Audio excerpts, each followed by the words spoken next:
Assalamualaikum warahmatullahi wabarakatuh. Ila ridho ilahi ta'ala bibarakati suratil fatihah. A'udzubillahi minasyaitonir rajim. Bismillahirrahmanirrahim. Alhamdulillahirabbil alamin arrahmanirrahim maliki yaumiddin. Iyyaka na'budu wa iyyaka nasta'in. Shiratal mustaqim shiratal ladzina an'amta 'alaihim ghairil maghdubi 'alaihim waladdallin. Bismillah, alhamdulillah, la haula wala quwwata illa billah. Asyhadu an la ilaha illallah wahdahu la syarikalah wa asyhadu anna sayyidana Muhammadan abduhu wa rasuluhu la nabiyya ba'dah.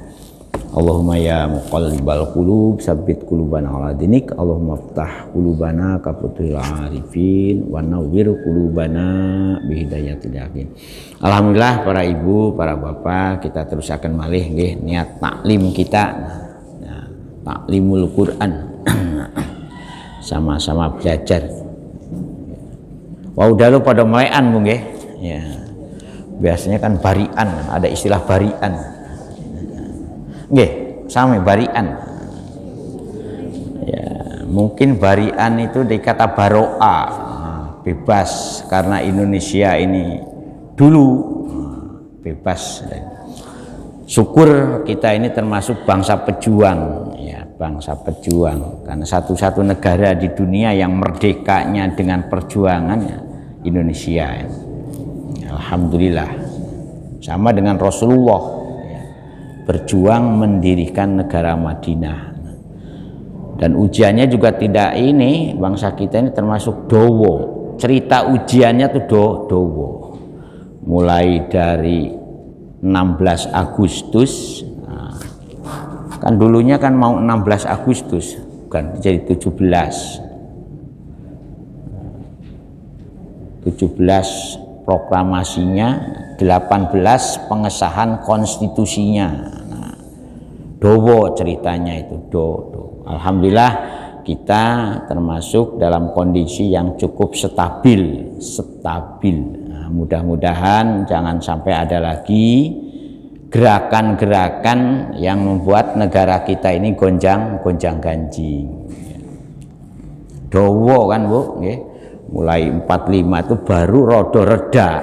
Itu setelah tahun 66 ke sini kan, 66. Dari 45 sampai 66 kan timbul gejolak macam-macam.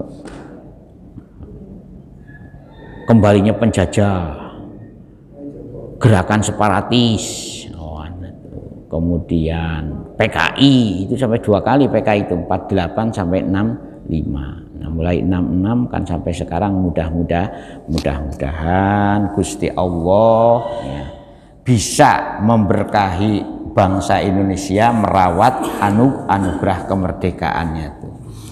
Karena bahasanya kan anugerah, berkat, rahmat. Bukan bekat. Itu kan itu. Monggo kita terus akan malih. Kemarin kita sudah sampai pada ayat 167, sekarang 168 surat Ali Imran, dan masih memberikan penjelasan panjang tentang 2 peristiwa, itu perang Uhud dan perang Badar. Ini juga masih terkait dengan perang Uhud. Jadi perang Uhud ini memang di satu sisi peristiwa yang mengenaskan karena umat Islam kalah, tapi di sisi yang lain itu kehendak Gusti Allah. Jadi jangan sampai mengatakan bukan kehendak Gusti Allah kan itu. Karena dalam rangka apa? Dalam rangka Gusti Allah nguji. Nah, kan nguji siapa yang benar-benar menjadi pejuang sejati. Nah, dan siapa yang ipo atau munafik. Ini jadi itunya itu di situ, dan yang bercerita ke kita itu Gusti Allah loh ya. Jadi perwatakan orang munafik yang bercerita Gusti Allah, perwatakan orang yang beriman juga cerita Gusti Allah. Jadi orang munafik itu selalu mengatakan yaquluna bi afwahihim ma laisa fi qulubihim. Ya, mereka selalu mengatakan sesuatu yang enggak connect antara hati dengan mulutnya. Di hatinya masih ada domir mustatir istilahnya, ada sesuatu yang disimpan. Nah, tapi ingat, wallahu a'lamu bima yaktumun, maka jangan pun gadah pun nyingit-nyingitno lah, nyingitno karep Gusti Allah Maha ya karena yang memberi karep. Masalah kenapa Gusti Allah wallahu a'lamu bima yaktumun, karena sing gawe karep itu Gusti Allah, gak ono liyane. Nah, kita terus akan malih. A'udzubillahi minasyaitonirrajim. Alladzina qalu li ikhwanihim wa qa'adu. Nggih, itu nggih. Alladzina, yaitu orang-orang munafik ini masih masih mensifati orang-orang yang diajak berperang itu bangkang. Nah, bangkang itu melawan. Alladzina utawi wong-wong, jangan tiang-tiang, wong-wong. Wong yang bagaimana? Nah, makanya di sini ditafsiri badalun minal ladina qablahu aw na'tun. Jadi merupakan kata ganti dari orang-orang yang disebutkan sebelumnya, ya, yang dia mengatakan yaquluna bi afahim ma laisa fi qulubihim. Qalu podong ngucap guman, berguman sapa si Aladina, yaitu Aladina sebagai kata ganti dari orang-orang munafik, ya. Mereka mengatakan kepada siapa? Li ikhwanihim, kepada bolo-bolone, kepada konco-koncone. Maka waida khotob waida kholau ila syayatinihim, dalam surat Al-Baqarah kan ada waida kholau ila syayatinihim qalu inama nahnu minal mustajiin. Itu orang munafik tuh, ketika mereka kembali kepada bolone, mereka waku itu hanya sekedar elok-elok, ipo-ipo. Lihwanihim ya fiddini, ing dalam masalah agama iki apa yang mereka katakan? Waqa'adu lau atau nah kan itu. Di sini kata Pak Muhtasir ditambahi waqad qa'adu. Nah, mereka benar-benar ya gak mau lah untuk diajak sorok temenan. Nah, ya, jadi diajak berjuang temenan tuh gak mau. Makanya dia lebih bagus ya lebih bagus tenguk-tenguk nang umah kan enak. Nah, ya itu. Waduh tuh lungguh artinya berdiam diri, tidak ikut berjuang. Baik. Jadi ininya itu ini sindiran kepada orang-orang yang malas berjuang. Itu Gusti Allah, ini Gusti Allah ya yang menyampaikan ke kita itu. Jadi perwatakan orang munafik yang ikut berperang di perang Uhud oleh Gusti Allah diceritakan ke kita. Apa yang terjadi di tengah-tengah kelompok, ada orang munafik, ada orang setia. Jadi artinya sampai sekarang pun berarti masih ada antara pejuang dan pecundang. Ya, contohnya waktu kemerdekaan itu, makanya kan silih berganti itu. Dan cerita panjang tentang perang Uhud. Nah, sampai ada istilah menyalip dalam tikungan, ya menggunting dalam lipatan. Nah, kan istilah pecundang kan begitu. Makanya kita ini waspada, harus tetap waspada.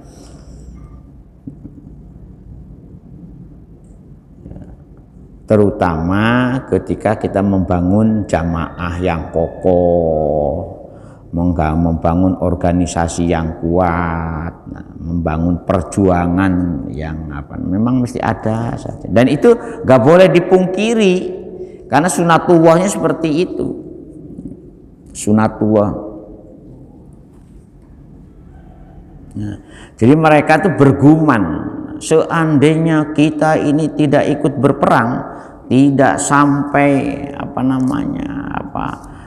ikut ajakan Rasul untuk berperang melawan perang Uhud itu, makutilu, tidak akan pernah kita ini terbunuh, tidak akan pernah kita ini kalah. Jadi ya jenenge wong kuciwa, bahasa kerennya itu. Jadi orang munafik itu mudah kuciwa. Kalau orang yang beriman nggak ada istilah kuciwa itu, istilah kuciwa, ketuni. Orang yang beriman tuh mesti optimistiknya, tidak pesimistik, dan selalu bergumam kersaning Gusti Allah. Maka di atas digambarkan biiznillah, apapun yang terjadi ketika perang Uhud, ketika perang Badar, ketika perang Tabuk, ketika perang Mu'tah, ya, itu semuanya kehendak Gusti Allah, kersanipun Gusti Allah. Karena tidak ada sakjane kan, tidak ada satu gerak apapun yang dilakukan oleh kita tanpa kontrol dari Gusti Allah, sakjane.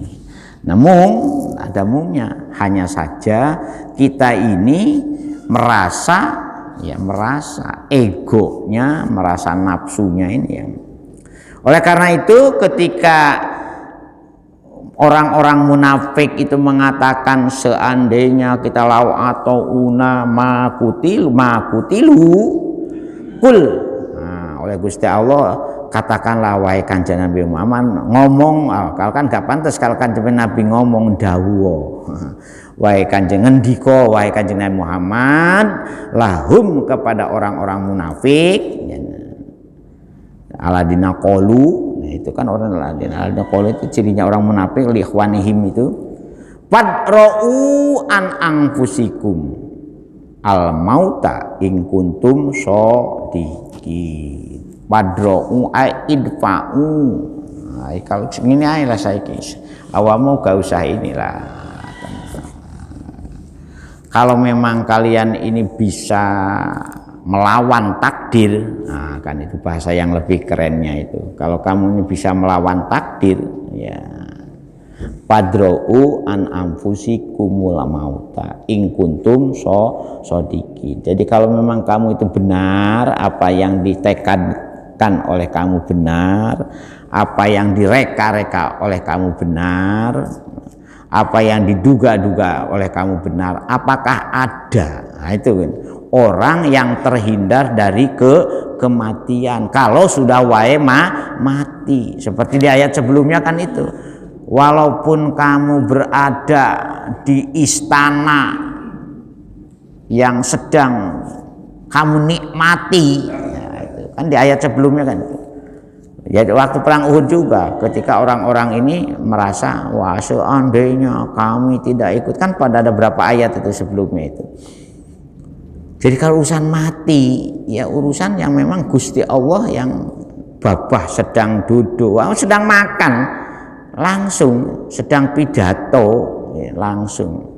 Ya seperti teman saya sedang ngajar seperti ini, assalamualaikum warahmatullahi wabarakatuh, langsung. Jadi tidur bablas ya meninggal. Jadi kalau urusan mati itu kalau urusan yang tidak boleh direka-reka. Kalau nggak perang mesti gak mati, enggak. Kalau mati ya mati. Nah, itu maksudnya kan terus ngoten Bu nggih. Jadi kita urusan padro'u an anfusikumul mauta in kuntum shadiqin ini kan dalam rangka seperti ini, fi annal qu'uda yunji minhu, sekalipun kamu di rumah sedang enak-enakan, kalau memang waktunya mati ya mati gitu. Nah itu ngoten Bu, itu kena. Nah kalau berarti kalau kita memahami secara utuh, nah ciri orang yang beriman di samping dengan ciri orang munafik itu menyangkut takut mati dan siap mati juga. Nah itu kalau orang yang munafik itu dengan mati total, hubbud dunya wa karahiyatul maut. Kan ada hadis apa ciri penyakit waham. Nah, penyakit orang akhir zaman itu disimbolkan dengan istilah penyakit waham. Apa indikatornya, cirinya? Hubbud dunya. Wah, nang dunya. Coba jenengan sekarang ini. Wah, orang ngerengkuh. Padahal digambarkan oleh Gusti Allah nang dunya iku sakjane kenikmatannya seperti kamu menciduk air sak cidukan tanganmu itu aja saja sakjane kan. Karena ayat sebelumnya sudah memberi gambaran seperti itu kan, ketika Jalut dan Tolut. Nah, peristiwa Jalut dan Tolut masih ingat apa enggak Bu? Nah, itu kan sudah beberapa peristiwa ini, Jalut dan Tolut sudah. Nah, ini perang Uhud ini termasuk maraton, ini Gusti Allah menjelaskannya itu maraton. Nah ini, ayat-ayat sampai in kuntum shodiqin itu masih memberi informasi tentang perwatakan orang-orang yang berjuangnya hanya memikirkan beras, baju, dan uang. Nah, berjuang. Nah, sekarang kita beralih kepada ayat-ayat seandainya kalau kamu mati dalam perang yang dikenal wanazala fisuhada. Nah ini seandainya kamu mati dalam perang, wanajalan lan tumurun apa ayat fisuhada ing dalem menggambarkan tiang-tiang ingkang pecah tapi posisinya mati syahid. Nah itu syuhada itu jamak dari kata syahid. Nah yang seperti sudah saya ungkap kemarin, jadi orang kalau memang meninggalnya dalam posisi suci, artinya apalagi dalam posisi dalam perjuangan ya. Husnul khotimah, syahid, kamautil anbiya wal mursalin, seperti matinya para nabi dan para utusan Gusti Allah. Nah itu yang diidamkan. Nah, orang yang beriman mimpinya itu mimpi mati selamat. Dunia ini hanya dijadikan sarana untuk mengantarkan dia husnul khotimah, itu orang yang beriman. Tapi orang yang tidak beriman, dunia itu dianggap tempat untuk memperpuas diri ya, memperpuas diri ya. Dan sekarang betul-betul ini itu dengan nyakot dengan urusan perduniaan ini luar biasa ya. Dunia itu dikategorisasikan menjadi kebutuhan primer, kebutuhan sekunder, dan kebutuhan tersier. Karena itu, kalau dilihat dari kualifikasi ekonominya, ya kita sudah beralih ini, bangsa kita ini sudah beralih dari primer ke sekunder, sehingga yang dulu pertamanan itu tidak pernah direken, sekarang ini direken, ya kan? Ada taman, kemudian dulu kan ada rekreasi, destinasi wisata, sekarang mulai dijadikan kebutuhan primer. Karena apa? Karena sudah meningkat secara ekonomi, kita sudah meningkat. Sensasi makan juga sekali-sekali makan steak, sekali-sekali makan soto, jauh di sana di mana? Sekali sati makan gulai, bahkan bebek pun ada beda-beda, ada bebek sinjai, ya ibu-ibu rombongan pengajian nang bebek sinjai itu banyak itu. Di sana di Bangkalan, arisan di bebek sinjai. Jadi karena apa? Karena tingkat ekonominya beralih dari kebutuhan primer yang prinsip sudah beralih yang sekunder menjadi primer. Beli baju dulu itu gak pernah ibu memperhatikan merek, memperhatikan model, penting kena dipakai. Saya kira ada gak ibu-ibu yang berpikiran yang penting kena dipakai? Gak ono. Ya berarti. Nah, kenapa saking nyakotnya kita merasa dunia ini segala galanya sehingga direka. Tapi kalau bisa, nah kalau bisa memang monggo dunya itu aja dicakot, Bu. Ya. Ka'anaka tamutu hodaknya dipikirkan. Memang betul. Seperti ta'isu abada. Tapi tamutu hodaknya juga harus, kalau mati ujuk-ujuk apa yang sudah kita persiapkan. Nah, makanya ayat ini memberi gambaran bagi orang-orang kalau mati ketika dalam perjuangan. Nah, ini digambarkan yang mati dalam perang. Gusti Allah memberikan jaminan wala tahsabannalladzina qutilu fi sabilillah bitahfif wa tasdid. Jadi latah sabanna ada tasdidnya, latah sabanna, atau tidak ada tasdidnya, latah sabana, tidak banna. Kalau ada tasnya mesti ada gunahnya. Wala tahsabannalladzina qutilu fi sabilillahi amwata. Wala tahsabanna, sungguh. Ada kata sungguhnya. Kalau dibaca sungguh, nah, ojo sampai awakmu kabeh, orang-orang yang beriman, menduga, nyono, ya, memperkirakan, ngarani lah bahasa yang lebih kerennya itu. Latah sabana, ojo sampai awakmu ngarani temen lo, nah itu bana. Oh temen lo awakmu ojo sampai ngarani sinten alladzina qutilu fi sabilillah, ngarani tiang-tiang ingkang pejah. Ini jangan mati Bu, pejah. Nah itu ojo mate, oh nggak boleh. Untuk tiang-tiang saya ini tuh bahasanya Ibu kita harus pilih. Apalah selain mate itu apalagi Bu? Bongkok, boten angsal, napa malih mati saja boten angsal. Wafat, meninggal dunia.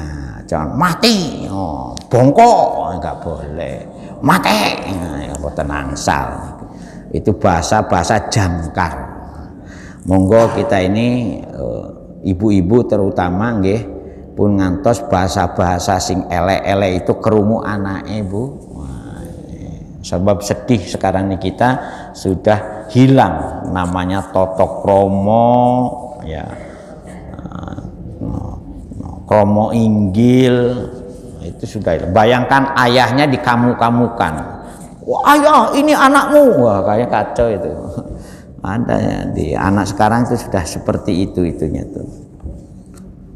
Kalau orang dulu itu kan mendidik kita supaya kita punya anggah ingih unggu itu dengan milih kata saja sudah bagian daripada anggah ingih unggu.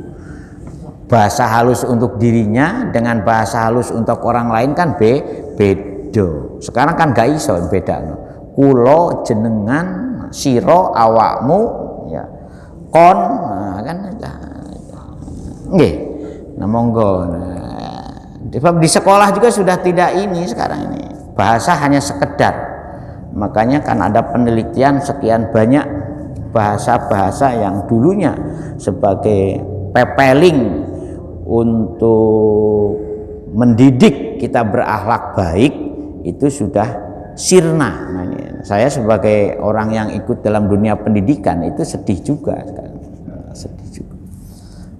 Dan ternyata sing paling makanya saya lihat seperti anak-anak kecil Bu di rumah itu, anak-anak usia pra-TK itu usia 3 tahun 4 tahun itu sudah mulai ngaji di rumah itu mulai 6:30 nanti 6:30 sampai jam 5 sore itu. Nah saya minta kepada tolong bahasanya ke anak-anak di ini. Insya Allah bapaknya aja sudah dijangkari itu anak-anak, insya Allah. Apa? Monggo nggih. Makanya latah saban. Gusti Allah juga begitu. Ini walatah sabanna. Gusti Allah memilih kata juga. Ya. memilih kata yang cukup bagus ya. Panjenengan pun nyono pun ngiro, jangan sampai ngarani. Apa bahasa halus ngarani, Bu? Ngarani tiang-tiang ingkang pejah ya, aladina kutilu, tiang-tiang ingkang den pejahi ya, yang penting ya, tiang-tiang ingkang pejah mohon. Pejah ing dalam nopo fi sabilillahi, ing dalam perjuangan membela agamanipun Gusti Allah. Makanya fi sabilillah itu dia ditafsiri li ajli dinihi, tatkala tiang-tiang niku wafat naliko berjuang di jalan agamanipun Gusti Allah.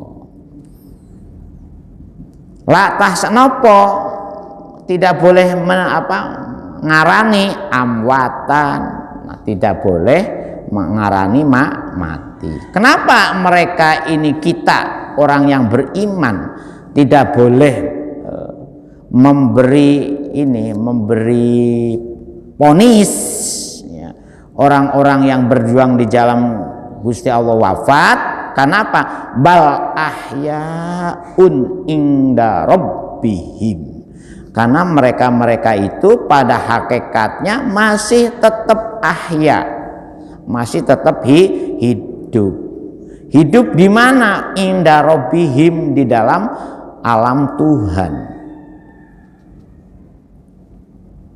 Bahkan ada yang menggambarkan ya dalam hadis memang arwahuhum fi hawasili tuyuri hudrin tasrohu fil jannati haitsu sa'at kama wara fil hadis. Jadi digambarkan orang-orang yang pejah atau wafat, beliau ini ketika berjuang di jalan Allah, maka gambarannya diberi perumpamaan seperti burung yang arwahnya itu yang, makanya ketika siapa itu beredar berita hoax atau orang yang mati gara-gara memang jadinya menurut teori kewafatan memang orang yang beriman itu ilaihi rojiun, kembalinya ke alam Tuhan. Jadi makanya muncullah istilah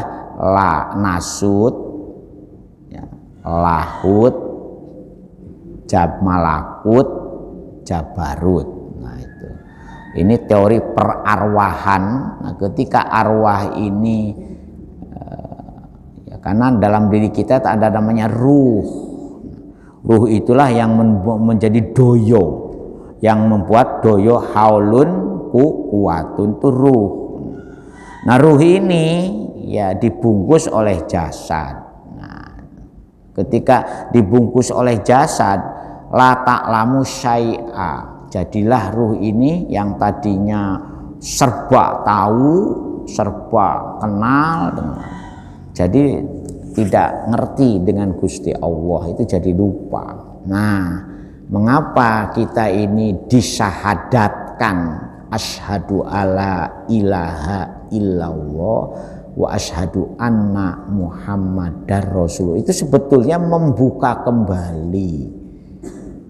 Cuman kita ini kan baru pada lafaz pengucapan syahadat yang banyak itu, belum membuka bagaimana hubungan asyhadu dengan Gusti Allah dan asyhadu dengan Rasulullah. Nah ini maka muncullah ilmu tasawuf. Nah kalau kalian katanya kan kalau kita ingin kembali ketemu dengan Tuhan, ketika kita melafalkan asyhadu ya harus tahu trainernya, karena katanya ulama-ulama tasawuf, bertauhid itu matlubun, sesuatu yang dicari, bukan makruun, bukan sesuatu yang diwoco, cari. Jadi ada Bu, jangan khawatir ya, tapi sangat tergantung kepada walaula fadlullahi warahmatuhu, kalau kita dapat fadlun dan rahmat. Nah kalau kita tidak sampai kepada penemuan asyhadu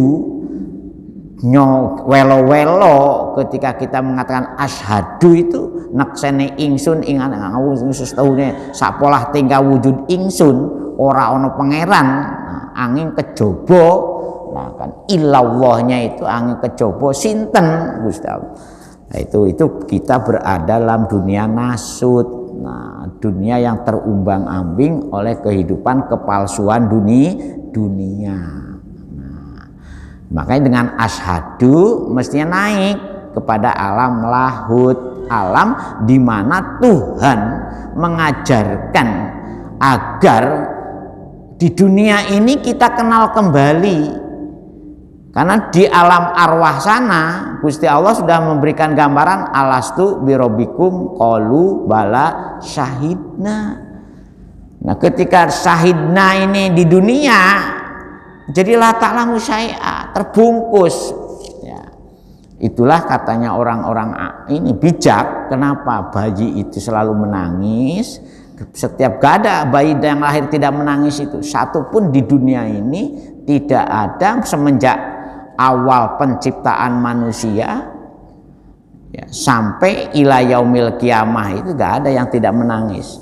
Bahkan Nabi Adam ketika jadi manusia pun dan Ibu Hawa jadi manusia pun maka terjadi peristiwa yang menyebabkan kuciwa kan. Oh, ternyata manusia itu masih dibujuk. Dan makanya kan Nabi Adam berdoa dengan apa doanya? La ilaha illa anta subhanaka ini subhanaka itu. Nah, setelah kita ini bisa dalam kondisi alam lahut ya itu maka berhiduplah koyo malaikat, maka muncullah namanya alam malakut. Nah, itu lahut itu kenal kembali dengan Tuhannya. Nah, jadi bukan hanya sekedar tahu namanya ya, kenal kembali sehingga asyhadu itu fungsional merasa latulhim tijaratun wala bai'un an zikrillah seperti nanti di dalam 192 Ali Imran alladzina yazkurunallaha qiyaman wa qu'udan wa ala junubihim itu kerasa itu tadi untuk bisa menggembleng diri ruh kita berperan betul ya alam ruhan ini ya diopeni. Nah, salah satu openinya itu Pak tazkiyatun nafs dan itu adalah sebuah perjalanan panjang. Nah, kalau sudah alam malakut di mana kehidupan kita ini sudah steril betul dari bujuk rayu setan iblis ya nafsu, maka beradalah di alam Jabarut, kembali ke alam Tuhan. Nah, itu. Nah, bagi orang yang beriman, kalau di dunianya bisa memproses diri secara istiqomah dan benar, nah, insya Allah masuk kubur itu nyemplung ilaihi roji'un, nyemplung nang alam Tuhan. Nah, ketika kita di alam Tuhan ya fi maq'adi sidqin inda malikin muqtadirin kan wujuhu yauma idin nadirah ila rabbiha nadirah. Siapa yang tidak merindu? Nah, makanya kan ada mubalig yang sudah mulai mempopulerkan ungkapan-ungkapan Rabi'atul Adawiyah. Kan ada salah seorang wali perempuan yang seluruh hidupnya ini digembleng sampai mendapatkan rasa cinta yang membara kepada Allah Subhanahu wa Ta'ala. Seandainya, wah itu, kalau aku ibadah ini karena surga, maka tutuplah surga itu. Wah, seandainya aku ibadah ini takut dengan neraka, maka bakarlah diriku. Karena wabima rahmatillah kan lintah lahum kan ayat sebelumnya kan ngoten Pak nggih. Yurzakun, mereka enak di alam Tuhan. Siapa yang tidak enak? Nah, mereka apa? Yurzakun itu di sini yakuluna min simaril jannati. Jadi orang-orang yang wafat dalam kondisi husnul khotimah, mereka menikmati buah-buahan surga. Farihina bima atahumullahu. Nah, nggih sampai yurzakun mawon nggih, itu monggo Pak. Jadi monggo kita ini ya nggak usah mikir sing aneh-aneh lah nang dunya. Nggih. Lan? Lega kok mikir, tambah sampel karepe dhewe, Pak. Ya apa adepe apa colote, ngoten mawon. Sing penting ukril, Pak, di dunia ini. Tidak boleh, makanya Islam mengajarkan gak ada pengangguran dalam Islam itu. Kalau tangan itu berkreasi, ya, kalau wong umplung-umplungnya ditanami lombok iso cukul, nggih umplung bekas di Indonesia ini. Ya, monggo Pak. Jadi kita ini, makanya saya ini sangat memang kelemahan di negara-negara yang alamnya subur itu manja. Coba anak-anak jenengan nih, di mana ibunya sudah mapan, anaknya manja. Coba ketika jenengan dulu ibunya masih nang desa, kerjaan nang sawah, anaknya ya rekoso. Iya. Ya, coba anak kita sekarang manja, bahkan kemanjaan itu sampai diluluh, bukan diluluh ya, dibujuk dengan dipegangi HP, mulai cilik dipegangi HP, kan ono sing matanya sang blolo itu. Iya ta? Gak iso. Maka monggo kita hidup ideal sebagai keluarga muslim, sebagai pribadi muslim itu ditotok malih.